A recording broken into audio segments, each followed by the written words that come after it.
It's January, it's been raining non-stop, and honestly, all photos of our real estate properties look terrible. One of our customers at Engel Völkers messaged us and told us the following. Hey, with your sky turn blue functionality, the sky does turn blue, but the photo looks like it was taken on a rainy day still, because there's no sunlight on the materials and some materials are even still looking wet. The whole place still feels rainy. And they were right. So we went back into our code and we made some changes to ensure that our turn sky blue functionality did magic. Now it doesn't just change the sky, it dries the floors, boosts the light, and cleans the reflections, and makes the photos look shiny, crisp, and like they were shot on a sunny day. This means that you can shoot your listings on really bad rainy days and still get perfect shots like they were shot on a sunny summer day. And here's how it works in Pedra.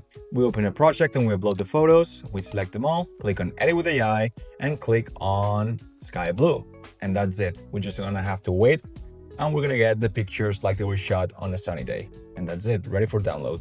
No reshoots, no waiting for the weather, just better photos instantly.